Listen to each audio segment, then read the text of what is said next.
Morning, my favorite day of the week. I love it. Brenden Martin is down in Ocala. What happened to the Between two of Gators? us- Hey, well, look, we're gonna talk about all of it, but I'll tell you what, that I'd was a rather be tough the Gators game. right now. I'll tell you that, and I'll tell you why Auburn later. got the win yesterday.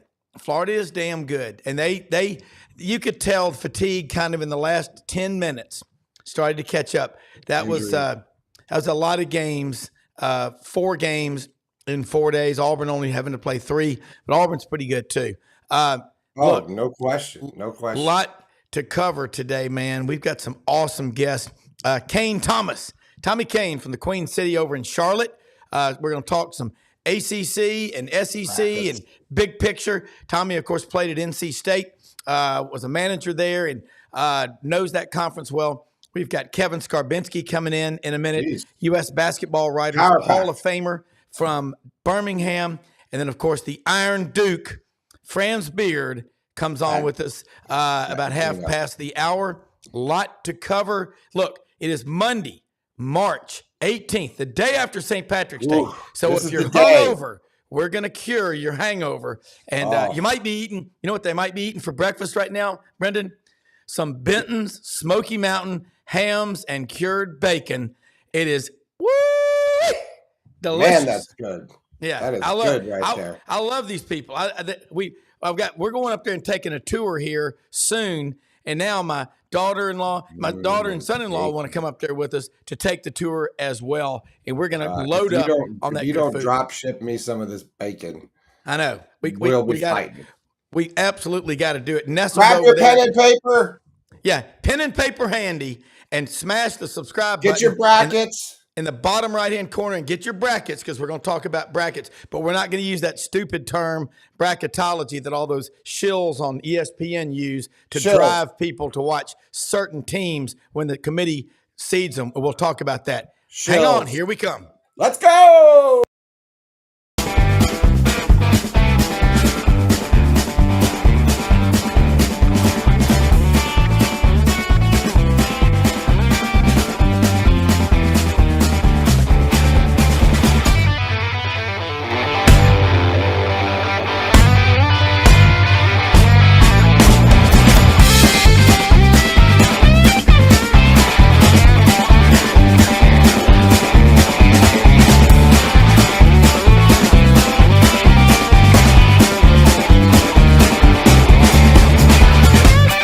Sidelines with Rob Browne.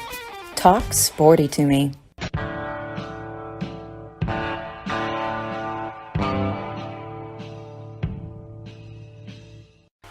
All right, Rob Browne here with you Monday morning. Tommy, let's see that sweatshirt. I love it. Hey, we were all watching the game Saturday night. 5 games in 5 days. Every time we go over the Wolf River, when Max, my youngest son, was a kid, he would always go, oh. I love it. 20. Every time I talk to him, he's 23. He still does it. But I'll tell you what, that was fun because y'all are kind of like Auburn in the ACC. You know, they love to call you an ag school in engineering. But last time I checked, Auburn's got and NC State both have some pretty damn distinguished alumni like you. And I want to talk with you. Kevin Scarbinsky is going to join us here in just a minute about what that meant, 5 days, and to beat and y'all hate North Carolina. I don't think there's a lot of respect. There's more. That's a lot of hate. I watched your football coach in the locker room after y'all beat him in football during. Damn, he hates them. And so anyway, let's talk about that. We're gonna get into that, and it's March Madness. I love this. I don't care where you see me, just see me. Oh my gosh! Yeah, I tell you what, I'm kind of bummed that you asked me to be on at 9 o'clock this morning because I was neck deep in doing my brackets all morning. I had to take a stop. I had to pause. We might change your mind. What an incredible weekend of basketball in the ACC tournament. I mean, 5 games in 5 days is unprecedented. First of all, never been done. Obviously, with the expansion in the ACC getting so big, but the run that they went on, and I texted a couple of my buddies the night after we were playing Louisville, and I was like, this is a little different. They're playing playing with a Different. little bit of a running better sets. They weren't taking as many, because we went on a 4-game losing streak right before we went into the ACC tournament. We were getting Correct. a lot. So it was a little bit of a situation where I just thought, oh man, we might get beat the first game by Louisville. It might be over, but we looked a little different. And what a run! Hats off to Coach Keats and the team and the staff and everybody else, just getting them ready to play. But man, was that fun! I mean, Louisville, then Syracuse, Virginia, Duke, Duke, Virginia, and then North Carolina. And my dog's barking in the background. He's all crazy happy too, I guess, because he's the Wolfpack. He's excited about the tournament. Yeah, I was dancing around the house all night with him when they won, and it was just and to beat North Carolina in the finals. And being like we were a 10.5-point underdog going into the game, after playing four games in a row. It was a pretty special weekend for sure. Well, it was in the ACC. You play 20 games in the regular season. That is a brutal schedule. Then you had to play 5 more. And, you've got 22 wins now for the Wolfpack. And conference tournaments, if they're going to play them, they've got to count. And Kevin Scarbinsky is going to be on here with us. He's trying to get in the studio now. But that was big. And I watched a lot. I watched the ACC network a lot. And it's getting better and better. It just reminds you, again, I don't want the ACC to fall apart. What they may do is realign, and I don't know, we may have kind of what the old Southern Conference was 101 years ago, but we've got to keep the footprint that they are. It's crazy, having Cal and Stanford in there.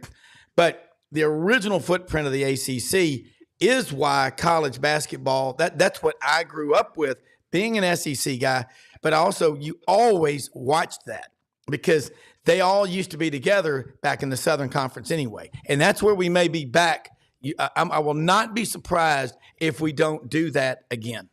Yeah, Rob, who knows, right? With the ACC, with the NCAA and the whole realignment stuff and everything that's going on these days, who knows? I wouldn't be surprised at that either. I think you and I have talked about it before on the show. I could kind of see the NCAA kind of taking it seemed to me it would make sense to take the format of the NFL and kind of break the country up into different regions and kind of and really play people in just your area and your region and your division, and then kind of make it into a big playoffs at the end. But as far as basketball goes, the history of the basketball in the ACC is growing up in the Southeast is unprecedented, much like SEC football, right? There's a huge history and goes back decades and decades and decades. But the ACC in basketball, especially in the state of North Carolina, is just it's religion, right? It's everything to those people up there, and to have there's no other place in the country where you have 3 big-time programs within 15 minutes of each other in Duke, Chapel Hill, and NC it's State. Crazy. There's no difference in having like Auburn, Alabama, and let's say Ole Miss 15 minutes apart from each other, right? They're 3 big, and then you throw in like a Wake Forest who's right down the road, and it's unprecedented, and but the thing about ACC basketball is just that's those of us that have watched it growing up, and we always joke about how the teachers used to roll the TVs into the elementary in school. When we were in school, it was time for the ACC tournament. They would roll the TVs in on those carts, plug it in, and we'd watch the local channel cover the ACC tournament. It's what you did in elementary school as a kid. You stopped and watched the ACC tournament. Nobody really does that. I wouldn't go over too well these days, but if you grew up in that area and grew up around there, it's in your blood. It's who you are. It makes this time of the year, in my opinion, unquestionable the best time of the year. It's between the ACC tournament and NCAA tournament and everything else. It's the best. It is. And look, Kevin Scarbinsky from Pottsville, PA. I think you've been on with him before on Savant Saturday with us. But Kevin, he's right. The teachers rolling the TVs out. Now, I don't know if the nuns did that when you were a kid, but No. we used to watch the men on the moon or something like that and crazy stuff. But Kevin coined a term a few weeks ago on the show, Tommy.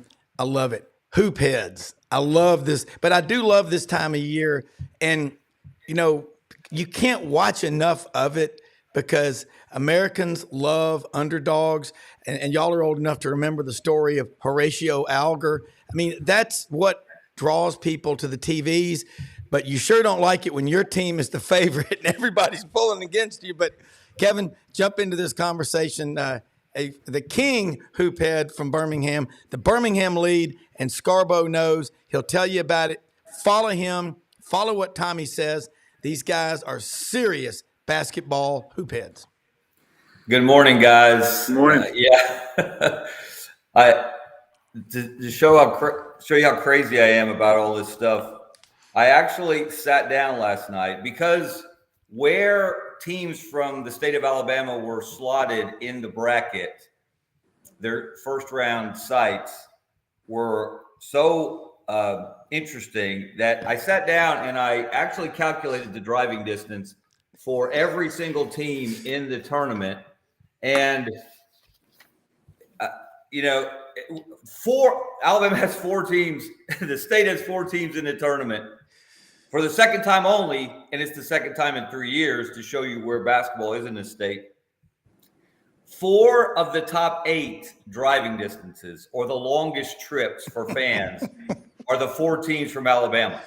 Shocking. That's one thing if you're Samford and you're a 13 seed or you're UAB and you're a 12 seed. If you're Auburn and Alabama and you're a 4 seed and you have to drive more than 2,200 miles if you were driving to go to your first and second round sites, that seems a little askew, I would say, particularly when 3 members of the selection committee are from the state of Alabama. Shocking. I don't know what happened there, but look, fans like to travel. They like to go to the NCAA tournament and follow their teams. And for a team like Samford hasn't been there in 24 years. They're going to Salt Lake City. Alabama, Auburn, and UAB all going to Spokane. I'm not sure what happened there. I think Auburn got punished for coming to Birmingham last year as a 9 seed.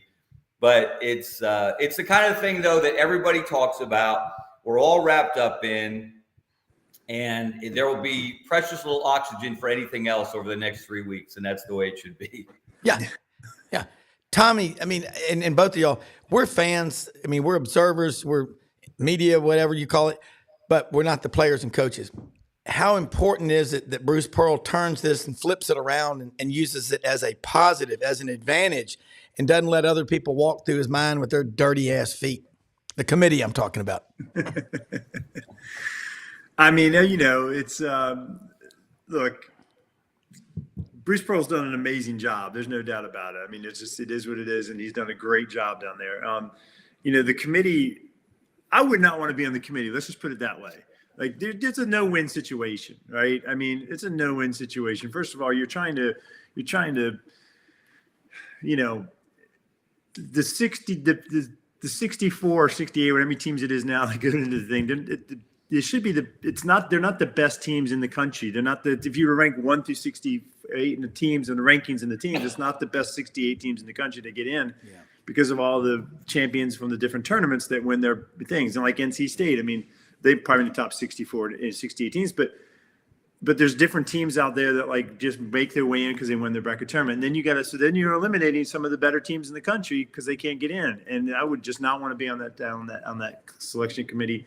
It's just a no-win situation. Somebody's always going to be ticked off. I mean, I think Pitt got screwed not getting in. I think, I think there's a couple of teams out there that really deserve to be on in this bracket, and they're not. But that's the same story every year.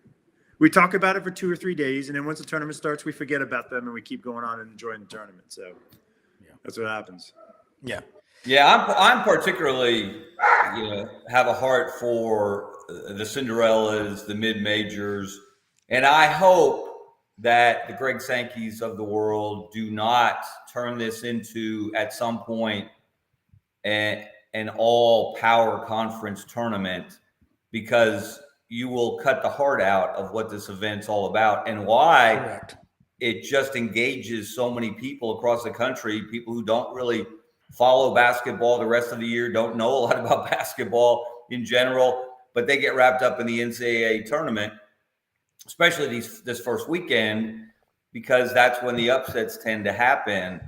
So I hope those Cinderellas will always be a part of this. That's why I feel for Indiana State, with their incredible record. They're 29. Is it 29 in the net or Ken Palm? I'm not sure which, but they're the highest ranked team that's not gotten in to the tournament from reporting that I've seen. And like I said, I feel for them because I've been to the NCAA tournament covering just about every team in the state. 9 different Division I programs in the state have been to the NCAA tournament at least once. And Samford is a great story this year. UAB had a great start to their college basketball program back in right around the late 79, 80 when Gene Bartow was there. They're back in for the second time in 3 years with Andy Kennedy, who played for Gene Bartow. They're a dangerous team, as they showed in the AAC tournament. So they're just great stories, and that's what we love is great stories. And we'll find out about players that we've never heard of this week. Yep. We'll find out their backstories. The rest of the country will learn about Chad Baker Mazzara from Auburn, for example. He's a great story. Yeah. There's just so many of them. Mark Sears at Alabama, and you can go on and on. But that's really the essence of this tournament. And the big boys always win. A power team is going to win the national championship, and usually it's a team that finished, I think, all but twice in the last 20 years. It's been a team that was in the top 6 of the Ken Palm rankings at the end of the conference tournaments. And by the way, that's good news for Auburn. They're number 4 in Ken Palm right now after the conference tournament. So if you're filling out your bracket, look at that metric. Look at the top 6 teams, and they're the usual suspects. It's UConn, Purdue, Houston, right, Auburn, Iowa State, and Arizona. The national champion most likely will come from that group, but it'll be a very interesting road to get there. And oh, by the way, another fun fact: Auburn's been in the NCAA tournament 12 times. This will be the 13th. They've won their first round game the last 11 times in a row. The only time they've lost a first round game was their first trip with a guy named Charles Barkley in the lineup against Richmond back in 1984. They have not lost. I shouldn't say it this way because that's a Kirk Gowdyism. They have not lost a first round tournament game since. I tell you what, Kevin, though, I think you hit the nail on the head for me, like with the smaller teams and stuff like that. That's what Coach Valvano, when I was at NC State, and I got to work with Coach Valvano for a year as a manager, and he used to always say, when you have 5 athletes on the court versus 5 athletes on the court, anything can happen. Anything can happen, right? And so that's what we love about the NCAA tournament. I'm thrilled that my Wolfpack are in the tournament, and of course I'll pick one bracket to make them go all the way and win the national championship, because if they do by freak of nature again make a crazy run, then I can brag and talk crap because I picked them. But I know the reality of it's probably not going to be the case. But I as a fan love the underdog guys that come through and just start knocking off the big Power 5 conference teams and knocking off the Kansases and the Kentuckys and all the blue blood names of college basketball. And you got a George Mason or somebody that's making a run. You got somebody it's as a fan of just sports in general, much less as much as we all love basketball, you love those stories. Those stories are what make the NCAA tournament magical. It becomes must-see TV. It's the best reality TV that has ever been on the television or ever will be, because you just don't know what's going to happen. And that is what is magical about this time of the year. As much as you want your teams to win and things like that, your alma maters, but it's just so much fun. Like at the end of the day, and I tell you what's another thing that's going to start playing. And I'm interested to get both of your guys' opinion on this. Is I think that the transfer portal and what's happening in college basketball with guys that are playing in their 5th, 6th, and sometimes even 7th years of college basketball, and they're transferring around these other schools. Some of these, like I have in my mind, I think that there's a lot more chance for more upsets this year as far as the seedings go, more upsets. And I think there's a chance for somebody that's really not a Power 5 a conference team to really make a Final Four run, because they're loaded with old veteran guys that have transferred in or coming from other schools. It's not like they're playing freshmen and sophomore and juniors or whatever. They're playing 5, 6, 7-year-old, 7-year players that have transferred in. I'd love to get you guys' opinion on that, but I really think that transfer portal is changing the dynamic of the tournament. It is. And Kevin, what you just said, both of y'all, look at Bruce Pearl. He's looking at the portal. He got a D2 guy this year on the team. He's got guys that, nobody ever heard of versus the 5-star out of high school. But who's the heart and soul of that Auburn team? The guy from right here across the river from me in West Memphis, Arkansas, Chris Moore. Chris was the number 2 or 3 rated player in the state of Arkansas the same year Isaiah Williams and Devo Davis came out of Arkansas.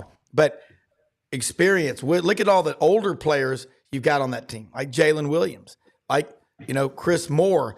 And you think about one of my favorite Auburn athletes of all time. I don't care what sport it is, and I'm going to put him up there with all my favorites, and that's Dylan Cardwell.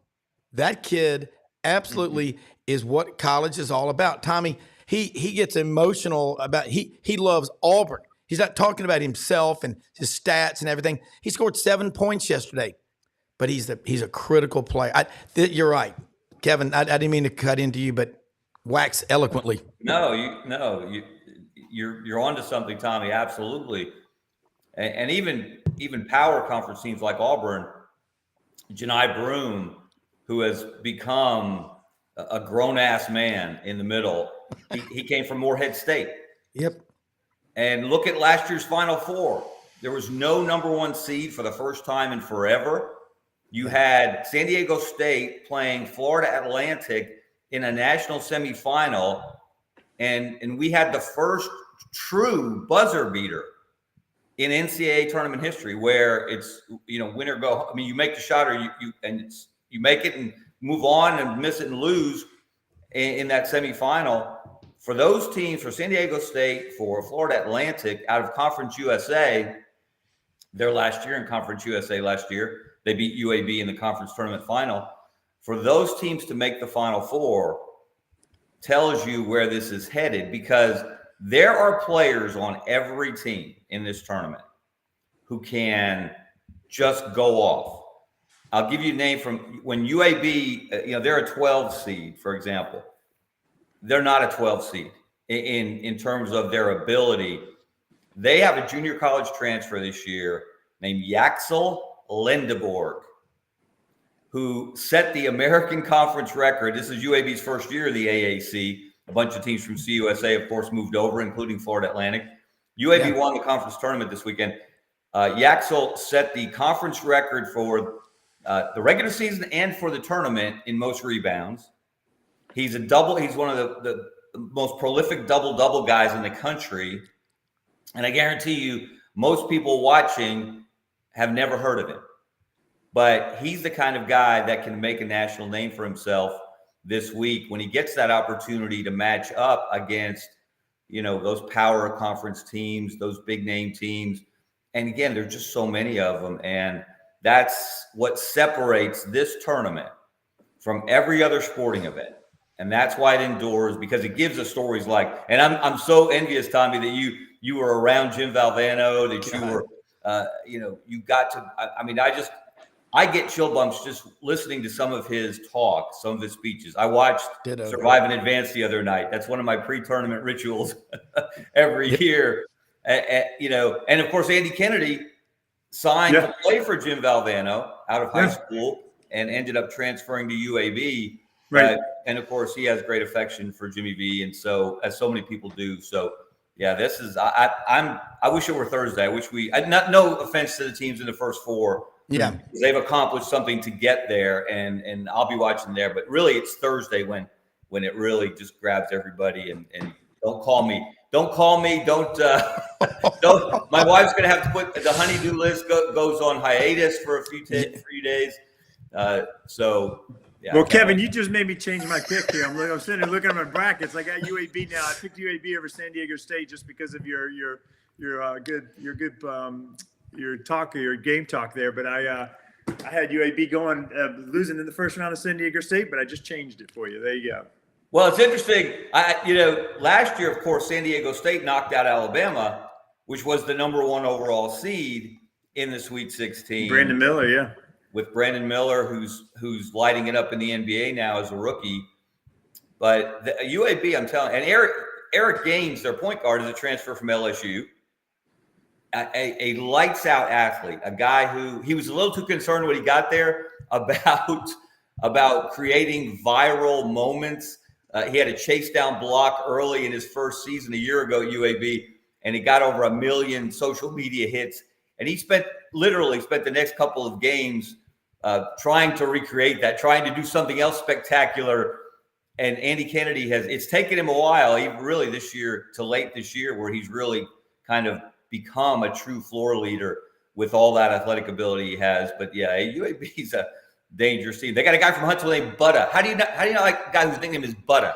Butta Johnson, Butta. How do you not like a team with that? Well, how about one you mentioned? How about the player you mentioned for Samford last week? A chore. Yes, and you didn't stutter or sneeze. Yeah. Achor he's from Africa. His mom moved the family to Australia when he was young. He played Australian rules football, did not play basketball until he was of high school age, and ended up at a junior college in Chipola, Florida. And Bucky McMillan, the Samford coach, on the last day you could go on the road recruiting, they thought they had, and Achor is 6'9". He's got great agility. He can hit threes. He also he has a variety of low post moves, runs the floor, does everything you could want from a big man, but a very agile big man. On the last day you could go on the road recruiting, Bucky McMillan felt pretty good a couple of years ago about getting Achor, but he felt like he needed to see him one more time. But he couldn't get in the car and drive. It was too late in the day. He used his Birmingham connections. He found a plane. Now, this plane was more of a hang glider. They had 2 seats, and Bucky gets on this plane, and he's thinking to himself, oh, my gosh, what happens if the pilot passes out? I don't know how to fly a plane. I'm the only other person here. Wow. He got on that plane, flew to Northwest Florida, and Achor said, if this guy will get in that plane to come see me, that's the kind of guy I want to play for, because that guy cares about me. He wants me. And one of the best recruiting decisions Bucky ever made. And again, Achor is a guy, when they play Kansas in the first round, that is a prime upset pick, because Samford plays a style that's very different. They press 94 feet for 40 minutes. They'll press after missed shots. They run the floor. They have a deep bench. Guys play till their tongues fall out. And they're playing at altitude in Salt Lake, which may benefit them. And Kansas's big man is out. And that's the one thing that could hurt Samford. A big man, a 7-footer like Hunter Dickinson. So Samford's another team to watch. They've got a lot of guys who can play. Hey, let me throw something in here real quick about a couple of our sponsors, and I'm going to get back and get Tommy to answer that question I have for him.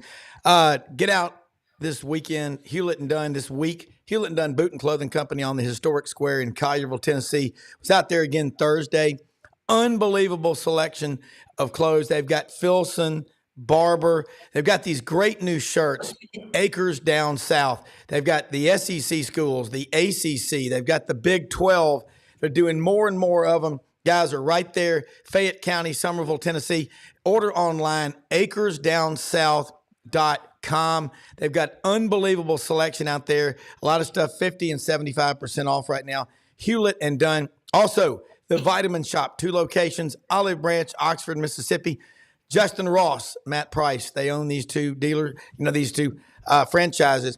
And I went into the new one in Oxford a couple of weeks ago. We did the show there.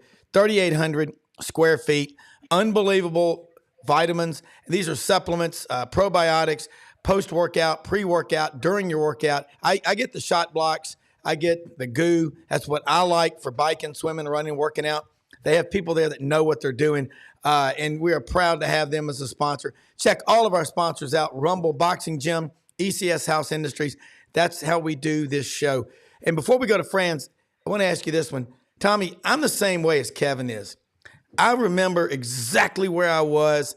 I was at Highway 82 and Interstate 85 intersection in Montgomery in 1983 when North Carolina State made it to the Final Four. And we just, I was in school at Auburn at the time.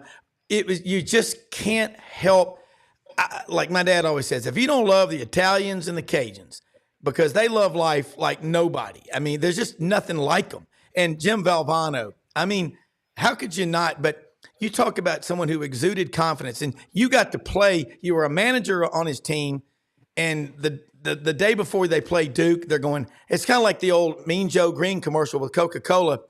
Les Robinson, who was then coaching NC State, throws you a jersey and says, "Kane, you're playing tomorrow." I mean, you know what? But I love you, and you're a Sigma Nu, which makes you just really cool. But, and by the way, you know who wins the office betting pool at Duncan Williams over the years? Lois, our back office manager. We love Lois. She just retired last week. God love her, because she got the checks that came in that paid us, but she won it because she didn't do over analysis paralysis, But anyway, Tommy, talk about I'm with Kevin. Watch that as a tournament ritual, survive in advance. It just still gives me chills. Oh, it's one of the greatest sports stories of all time, in my opinion, and what they did. And if you really break down what they were doing, going in all the games that they had to win to even get into the NCAA tournament, you had to win the ACC tournament down in Atlanta at the Omni, and Lorenzo Charles makes a couple free throws in the end to beat Wake Forest, and yada yada yada. And don't forget, this is the thing I was telling people about this the other day, like. We all know about the V Foundation for Cancer Research and the amount of tons of hundreds of millions of dollars that they've raised for cancer research. There's so many moments in that run when they were going through the ACC tournament and then the NCAA tournament that if they went either way, with I remember watching, and Sam Perkins had a shot from the wing to win in the ACC tournament for Carolina to beat State, and it went in and literally rimmed around and bounced around the rim and came out, and NC State ended up winning the game. If things like that don't happen, if Sam Perkins makes that shot, obviously the 83 run for the NC State Wolfpack doesn't happen, and the V Foundation for Cancer Research doesn't happen. So, because Jimmy Valvano doesn't have a platform to launch all that. So all of that is, it's typical V. Like, you take advantage of what's in front of you, and he was able to take his platform and make that run, start the V Foundation for Cancer Research, and now look what it's doing. But that run through that Survive in Advance, it makes you realize what an incredible amount of luck, what an incredible amount of desire and never giving up attitude can do for you in the NCAA tournament like that. I mean, guys, they knocked off a Houston team that was loaded with future NBA Hall of Famers. Not just college greats, but you're talking about Clyde Drexler, Hakeem Olajuwon. I mean, they were the five slammer jammer, and it's one of my favorite lines in all of sports is Guy Lewis said, whoever has the most dunks is going to win the game. Well, we did. We had two. They had one, and we had the one. and our two dunks were the very first point of the game and the very last point of the game. Yeah. Thurl Bailey dunked the ball at the beginning off a put back in at the beginning for the first 2 points of the game. And then the last 2 points of the game was our dunk to win it by Lorenzo Charles. Rest in peace. But, just a magical run. And still to this day, they show it in the previews of all the tournament runs and everything like that. It just gives me goosebumps every time I see it. It does. Franz Beard, you spent some time in North Carolina. This is Tommy Kane, who was a manager and played at NC State. Mm-hmm. Kevin Scarbinsky, U.S. Basketball Writer, Hall of Fame. And honestly, Franz, this is one of the coolest shows we've done in a long time. Tommy, we need you back on more often. Just tell me when you're available. I know you are busier than a one-legged man in a karate fight, but love having you on. Kevin, ditto. Franz, ditto. And Brenden, thank you so much for producing in the middle of all the storms in Ocala. And by the way, Franz, my attorney and his wife and their kids are going to be in Gainesville today. They're going to tour the campus tomorrow. So if you can get with me after the show about who they should contact on campus, Okay, I figured you knew some people in Florida, but comment on what Tommy Kane just said, because I love this time of year. My relationship with Jimmy Valvano goes back to when he was at Bucknell. I knew him. That's when Jimmy and I became friends. He would stop in Savannah on his way down to Florida and would play Savannah State, go down to Florida. He would play Stetson and somebody else, and then come back. He'd play Armstrong State, which doesn't exist anymore. It's Georgia Southern at Savannah. But Monty Tao lives here in Gainesville, by the way, teaches tennis, and Monty is one of my buddies. I covered every game they played for 2 years up there. I was there in 73, 74. But Jimmy was special, and the thing he did was he made that 1983 season a story. And I remember two things about it. I remember, first off, the game there when Lorenzo Charles ends up dunking, and that was, I believe, in Albuquerque. That's right. If I remember correctly. My memory hasn't gone completely gone yet. The other thing I remember is Guy V. Lewis. And Guy V. Lewis, his greatest line that he should always be remembered for, because you'd hear it about 10 times a game, was, "Dunk the damn basketball."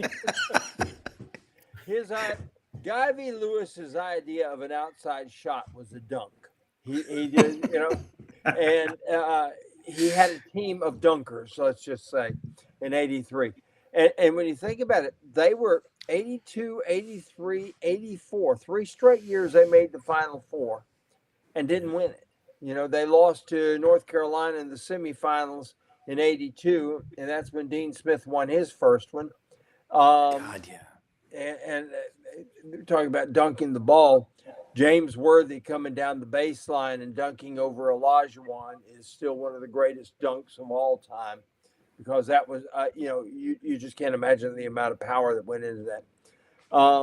But this is that time of year when stories are generated that you remember for a lifetime, Yeah.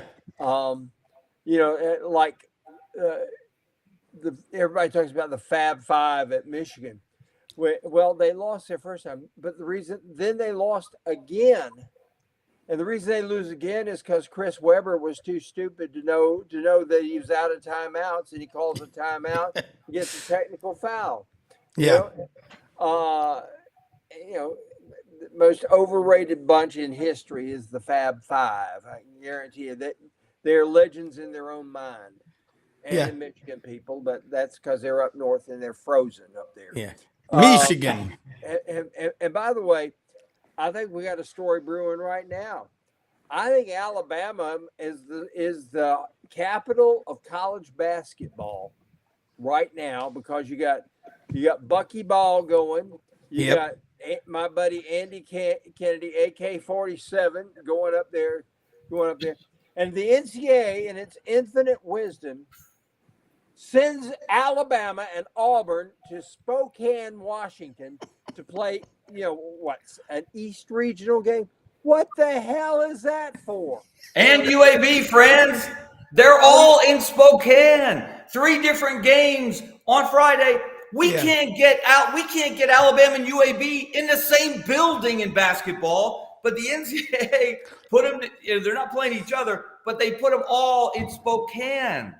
Well, are you kidding me? The thing about Spokane is this, you get 2 miles outside of Spokane, they have we played Idaho State, which is basically right across, from Spokane. It's about 30 miles apart. Did you know at Idaho State, they got signs on the campus that warn you could be eaten by a bear if if you're not careful, beware at night. And we're playing basketball in Spokane, Washington. I think that's where Gonzaga is, Now they're in. Gonzaga's in Spokane. Yeah, it is. Yes. Yeah. That's right. And I guess they sent him to Spokane because They had to shut down the Moscow site this year. They weren't able to play in Moscow this year. I mean, and then they send Samford and Bucky McMillan and Bucky Ball, as you mentioned, friends. They're in Salt Lake City. This is the thing, makes no sense whatsoever. And, the NCAA in its infinite wisdom needs to become the late great NCAA, or whatever you want to call them. But, of course, when you start talking about the NCAA and Jimmy Valvano, that just really burns me up too, because the NCAA, it's kind of like what they did with Charlie Pell. They targeted Jimmy Valvano. They wanted him, and for reasons I don't know, for the same reason they decided Charlie Pell was a pariah and they were going to destroy him. And this is the thing that has always gotten to me about the NCAA, is how they target an individual and they just go after him, and they're ruthless about it. They don't care about it. They don't care. Do you realize that when Charlie Pell got nailed at Florida, and they had 109 violations, among the really tough ones, Dale Dormany was bought a Sprite and a pack of Juicy Fruit at the Gainesville airport on a recruiting trip. What a heinous crime! I mean, my God, bring out the firing squad. They have firing squads in Utah. So send him to Utah, let him line them up, have a firing squad. But, that's neither here nor there. The NCAA targeted Jimmy. We got great storylines coming.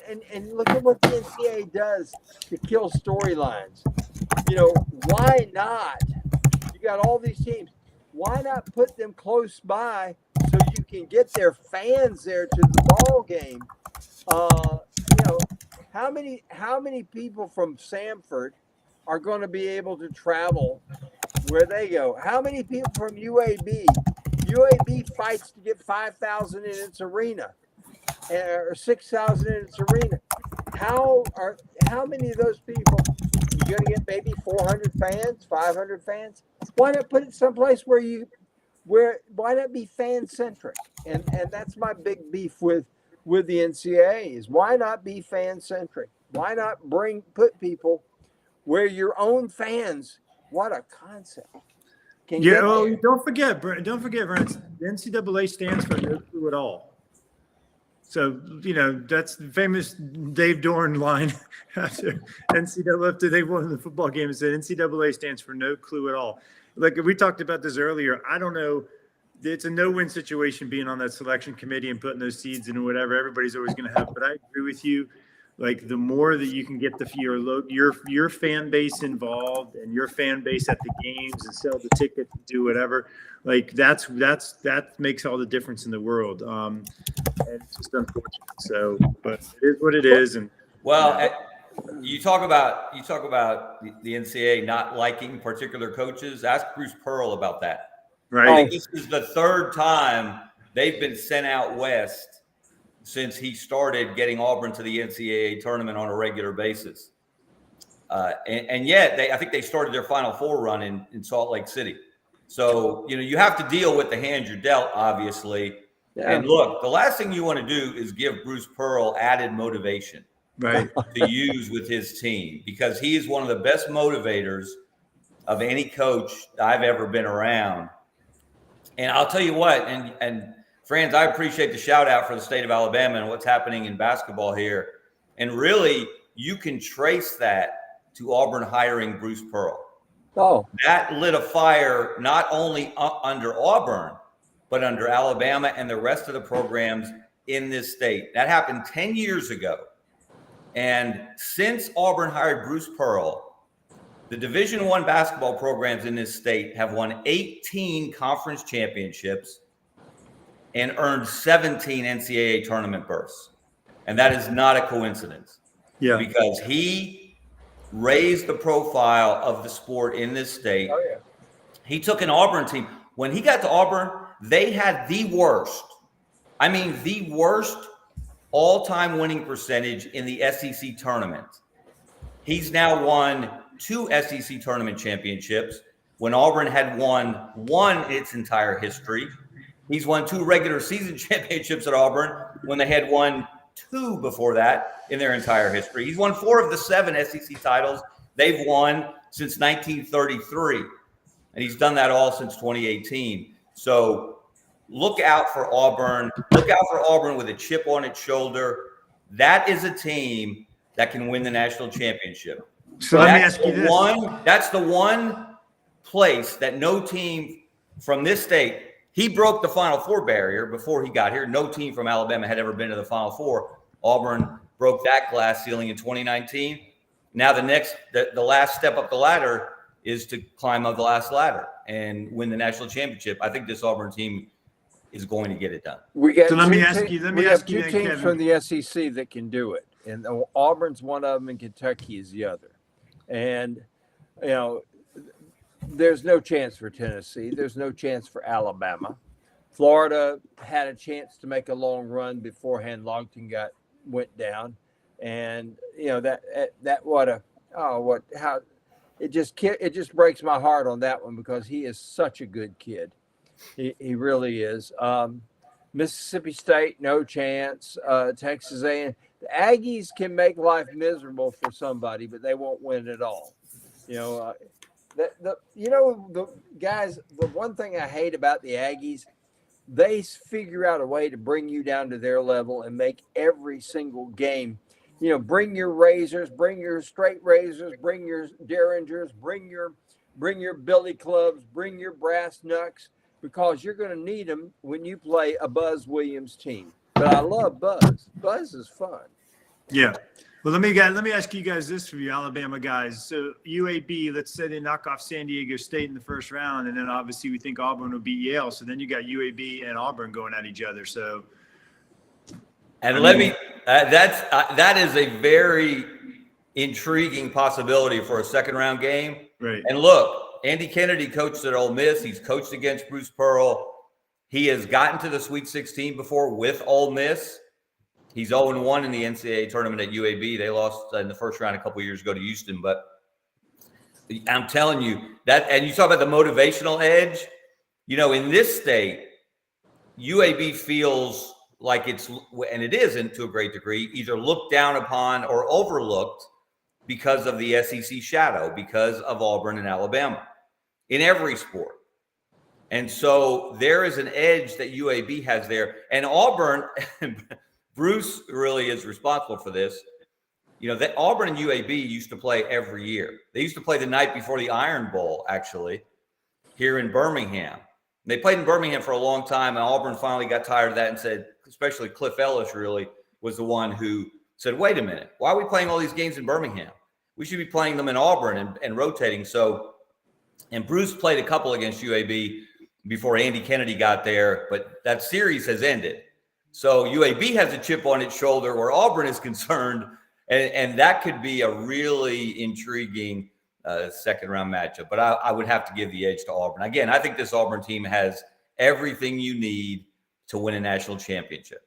Well, you've got depth, and that's the one thing that Kentucky and Auburn have. They've got size, they got depth, and I think John Calipari is probably as motivated to win as I've ever seen him, at least since 2012. And he's got, my gosh, the guy's got 7 first-round draft picks that are freshmen. You think about that. That's just insanity. And they can, but the question is which Kentucky team shows up. We know which Auburn team is going to show up. That's the advantage that Auburn has. We know which Auburn team is going to show up. They're going to show up in force. They're going to play hard. And this is the one thing that Todd Golden gives us that is directly from Bruce. Florida's going to play hard. They're not going to, they're going to give you everything they got. They may not win, but they're going to give you everything they got. Yesterday, they hit a damn wall. They got 45-44, but they'd had the emotional problem. Then you got the fatigue of 4 days and 4 games in 4 days. And, I give credit to NC State. 5 games in 5 days. Now, if they can get out of bed and play, they could be a real Cinderella story in here, because this is one of those teams that you just don't want to, you don't want to say no to, because they might just kick your butt. Yeah, friends, it's the way they played throughout the weekend. I told my buddies, I was like, once they won the game on Saturday against Carolina, I was like, I wish we were playing on Sunday. Just keep the ball rolling. I mean, I think if we have, now we got to sit and wait for a couple of days, and granted we need the rest, but they were they captured some lightning in a bottle. I just hope they can keep it in there, because there's a lot of celebration going on right now in Raleigh. It's the first time in since 1987 that we won the ACC tournament. And so it's been a long time. And, I just hope that it'll be a real test of Kevin Keats and his program to be able to keep those guys humble and keep them hungry, given what they just did in 5 days. And I think that's going to be the real key going into this first round matchup. But, as an NC State fan, of course, I want to see him win. But the show has been absolutely fine. The only issue is you and your internet. I want to see them really win the game, so that it doesn't just. Everything else has been smooth. Everyone sounds fine. Log off. Reboot.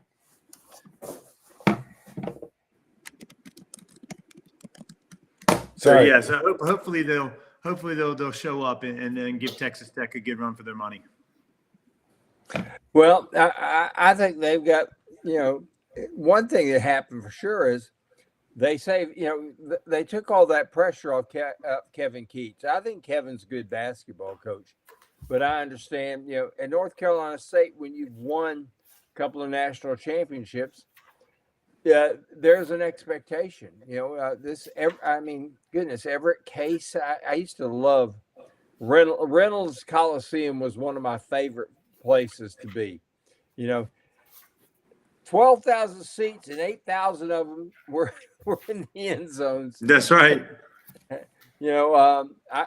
got a separated shoulder catching Morris Rivers in the game against Pitt in the Eastern Regional in 74. He was trying to save a ball and he came flying over, and good thing we didn't have computers then, because he'd have killed my computer.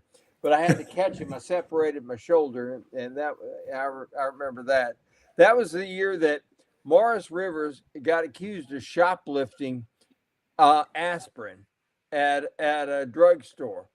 They played Duke, and the Duke fans pelted the court with aspirin. I bet there were 50,000 aspirin tossed on the floor that day. Oh yeah.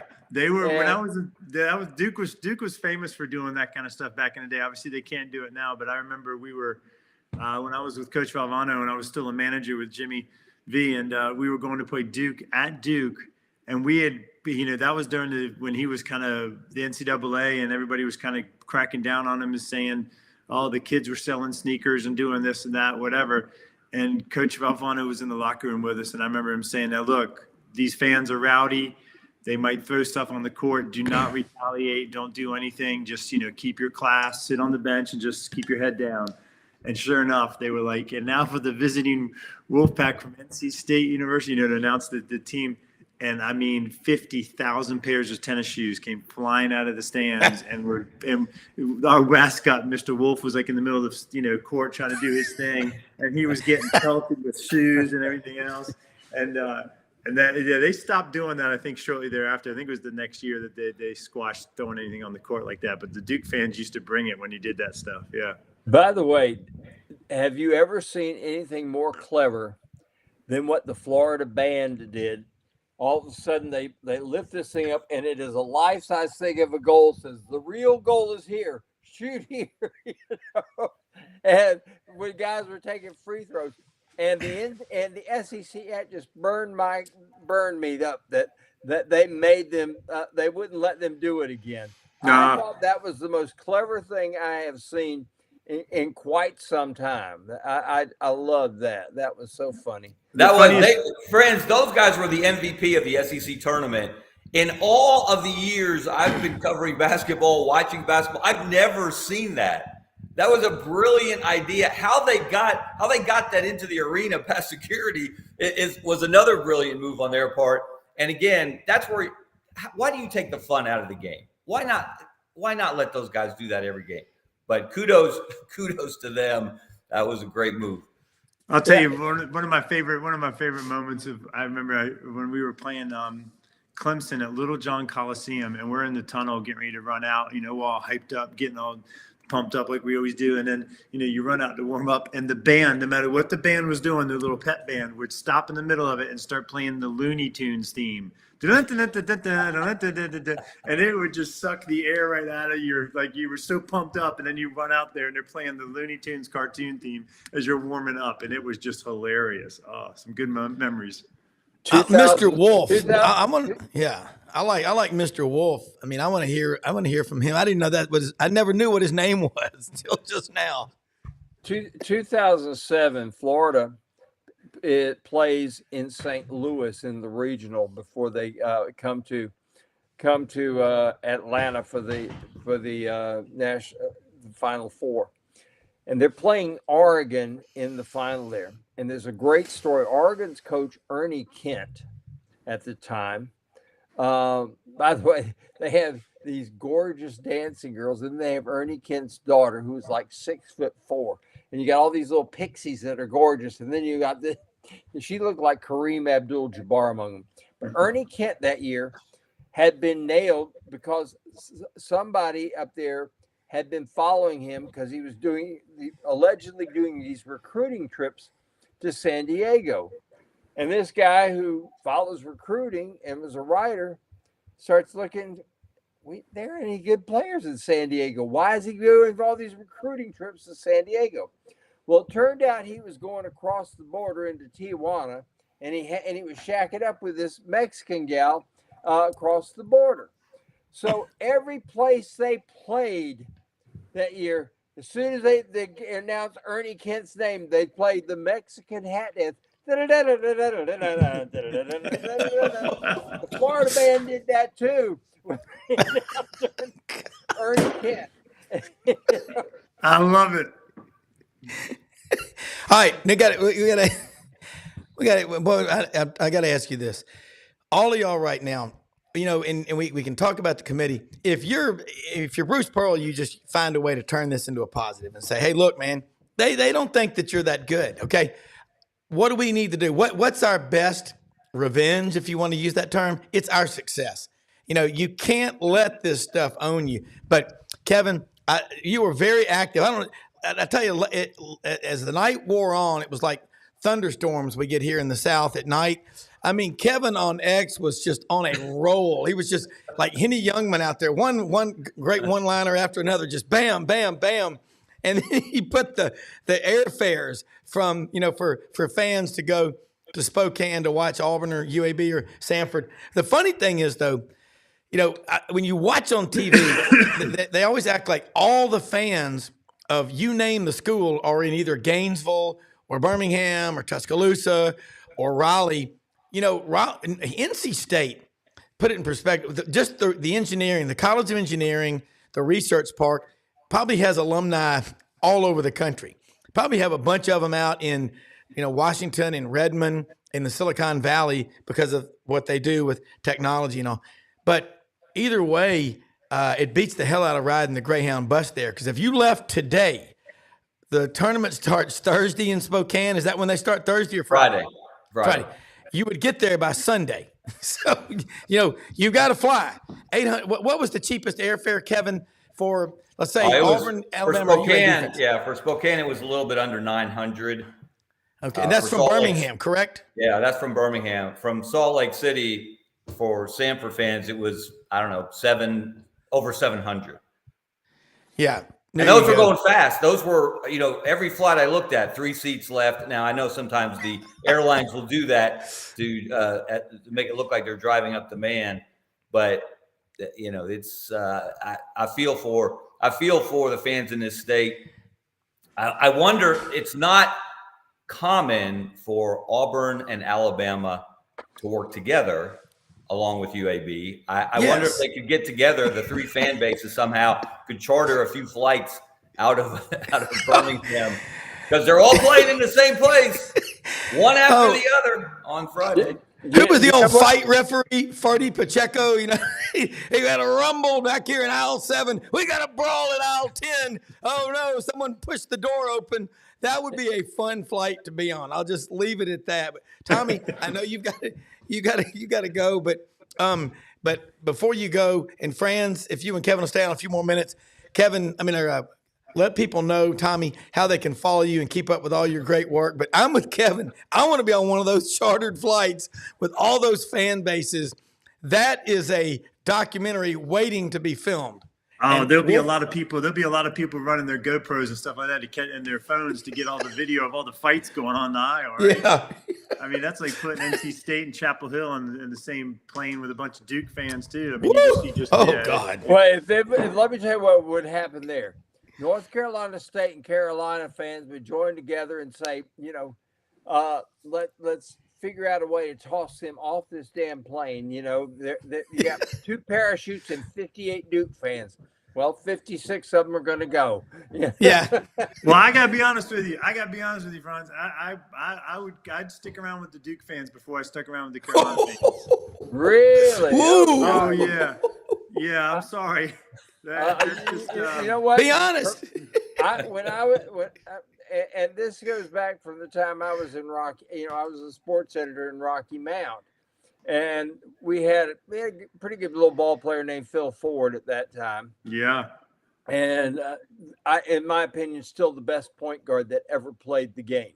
And by the way, I was recalling the other day, I was at a high school ball game when Phil was a junior and John Lucas was at Durham Hillside. We go to Hillside and their fans, they line up, and all these people, they cross their arms like this and they go, "We lose, you lose." Yeah, it was very intimidating. I'm sitting there thinking, did I bring a shotgun with me? But I think John scored 55 and Phil scored 52 that day. One of the greatest shootouts of all time.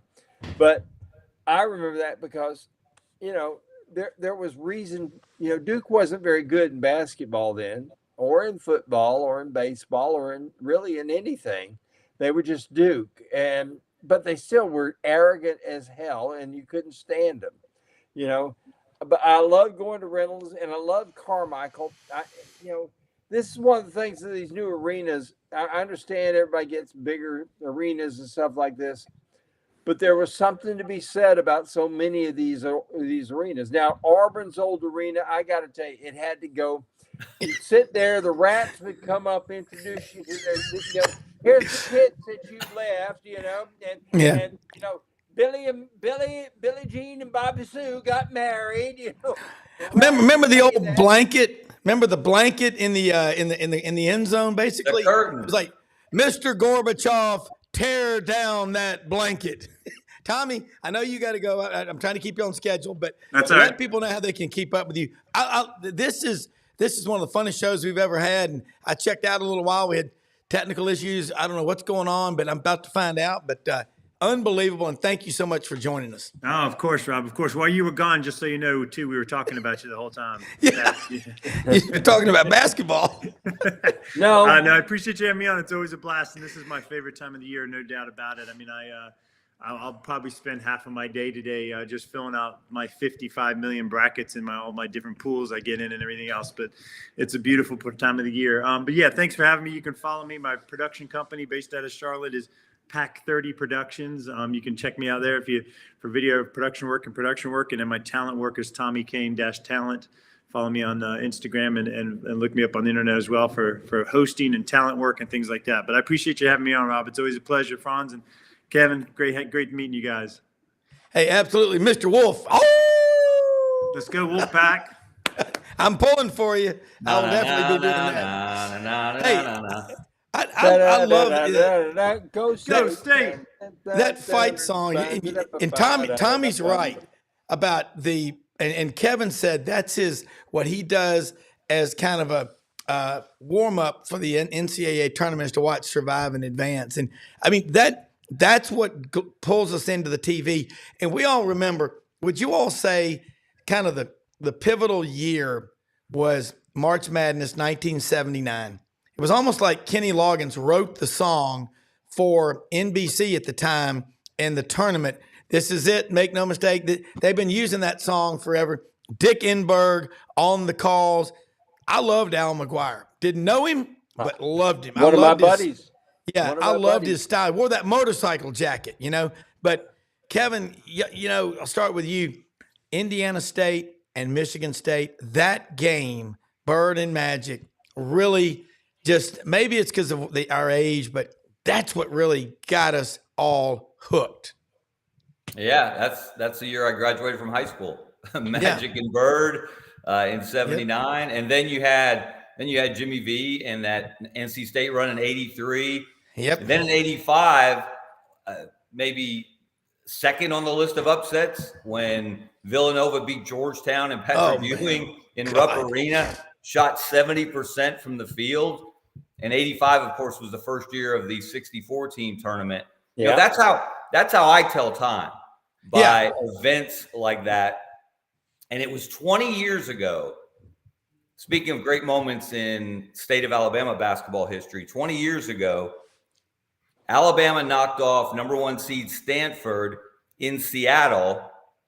I covered that game for the Birmingham News, got on the red eye, flew to Chicago, caught a connector to Columbus, Ohio, and the next day UAB beat number 1 seed Kentucky in Columbus, Ohio. Alabama and UAB knocking off 1 seeds on consecutive days in the NCAA tournament, and I got to see both in person.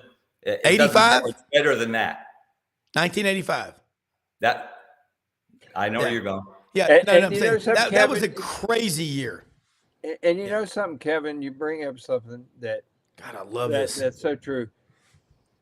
The NCAA tournament was at Rupp Arena. I understand they make $1 zillion by putting it in these dome stadiums and stuff like this, but it was special in the pit in '83.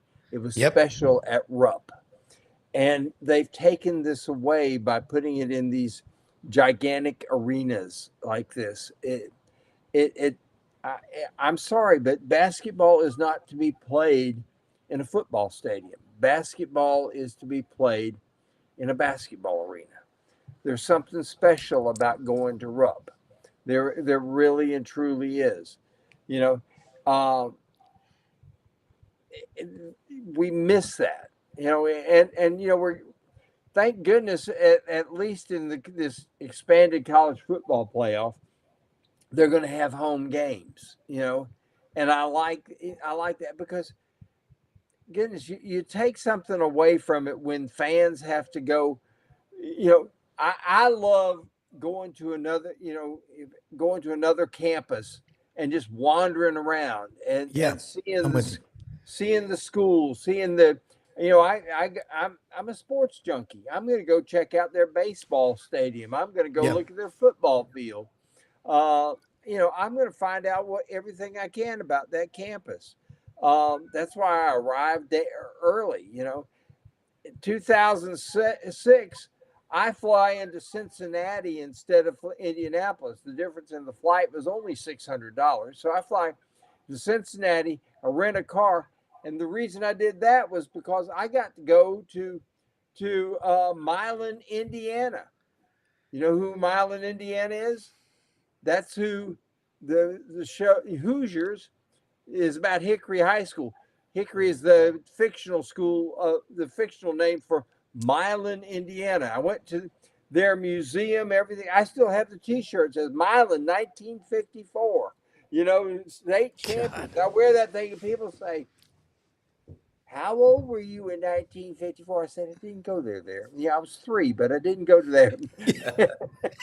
Friends, I'll tell you what. You know what's cool? First time I ever went to Indianapolis. I was with some friends, and they took me over to the Butler Field House, and they said that's where they filmed Hoosiers. And that my dad, being an architect, always says the smaller the arena, the more intense the sound is. A football stadium, when you get above 50 or 60,000, you add those upper decks, it's not really that much louder. It's in the core, it's in the bowl. And we got a lot of engineers and architects that are listening, like Maury Gaston, my dad, Jan Cowart.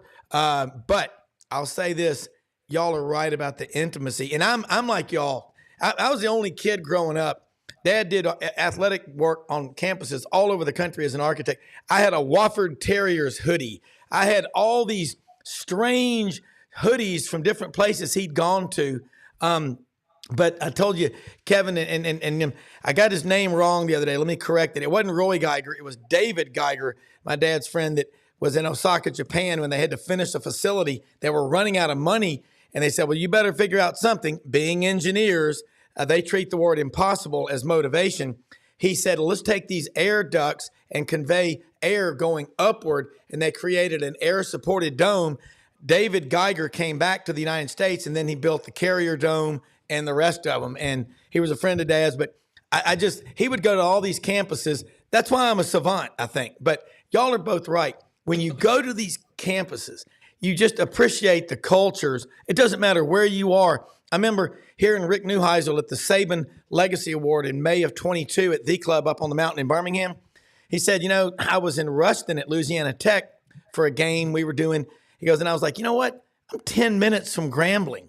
I went over there, went to the Grambling Hall of Fame, and Eddie Robinson III listens to this show, watches it every day over in Atlanta. We've had him on the show before. What a class act. And I grew up watching the Eddie Robinson show on Sunday mornings at 10 a.m. in Memphis on WREG Channel 3.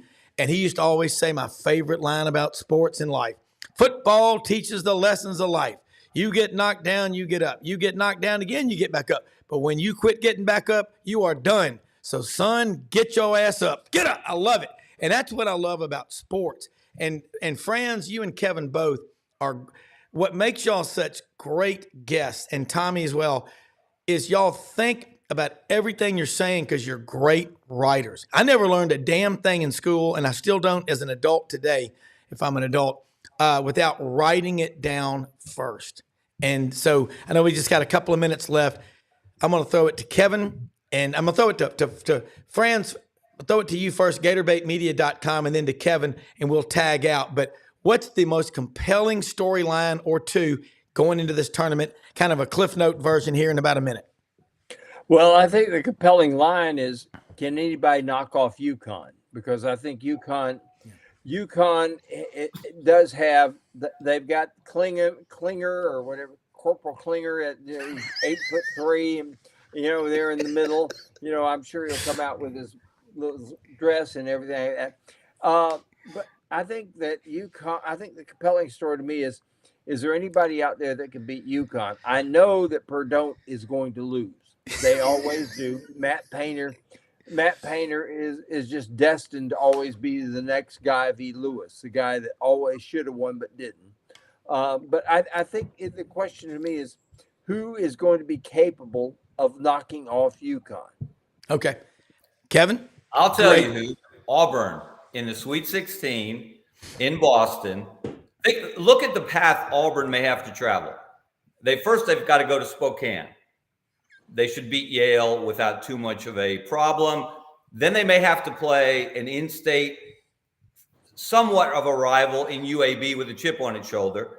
Then they'll have to travel cross-country to the Sweet 16 and the East Regional in Boston to play UConn, which will certainly have the home crowd advantage. Then they may have to play another of those top 6 Ken Pom teams in Iowa State, which won the Big 12 tournament in convincing fashion in the Elite Eight. And then they'll have to go back across the country to the Final Four in Phoenix, and they could have to face Arizona in Phoenix. That is daunting, but I'm telling you, I am riding the Tigers.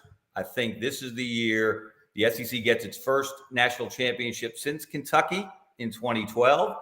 Auburn is the last SEC team to make the Final Four in 2019. They go back. They break that glass ceiling. They bring the first national championship in college basketball, Division I, because lower division schools have won it here, but they bring the first big ring back to the state of Alabama. Hope you're right. And we're going to be filling out our brackets, and I'm going to be texting with y'all during the week. I fill out multiple ones, but God, man, this is what, man, we are on the verge of one of the best tournaments I think we're going to see for a while. But it's going to be, I think, the norm going forward because of the portal and the way some coaches are recruiting differently, completely a 180 from what they used to do. Friends, catch him, GatorbaitMedia.com, and on the Buddy Martin Show. He's on frequently, almost every night, 9 p.m. Eastern, live on YouTube. Kevin, Scarbo knows the Birmingham lead, and they can follow you. Tell everybody again how they can follow you.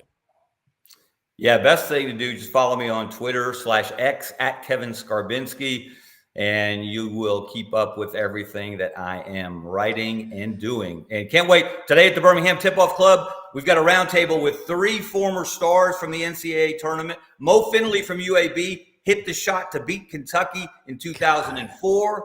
And we've got Richard Hendricks from Alabama, power forward, was on a team in 2006 that came so close to beating that UCLA team that went to the Final Four, where Florida won its first national championship.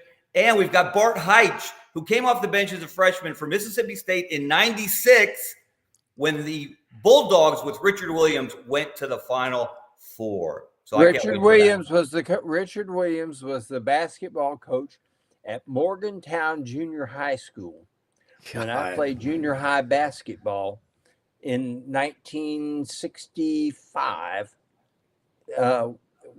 We beat Morgantown. I remember that very well because Jack Brabham scored the winning basket. Well, look, this is unbelievable. Follow all these guys. We most often see the face of Christ in the least among us. Folks, we got the greatest guests, sponsors, viewers, and listeners. Go to our website, follow all of our sponsors, support them.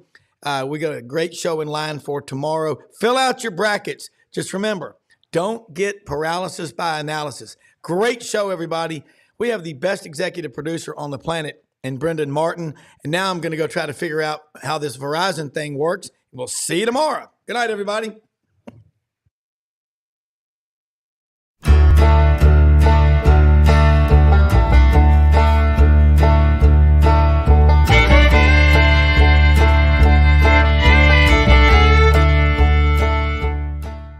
In a perfect world, you'd set a health goal and results would happen overnight. In this world, the real world, it takes time, dedication, and the right support to achieve your best self. The Vitamin Shop's health enthusiasts are here to make sure you're not wasting a single moment on the wrong supplements. From the highest quality sports nutrition and superfoods to the most sought-after trends, you'll find a huge variety of science-backed solutions for every goal, and the people to help guide you along the path to greatness. Unbelievably, every 2 minutes in our communities, a child is either bought or sold for sex. I am Ari Dickey, board member for the Nashville Anti-Human Trafficking Coalition. Join me and millions of others in our fight against human trafficking and for its victims by helping to educate the most vulnerable among us, our middle and high school students. Go to nhtcoalition.org, become a partner, and help keep our families safe, because none of God's children are for sale.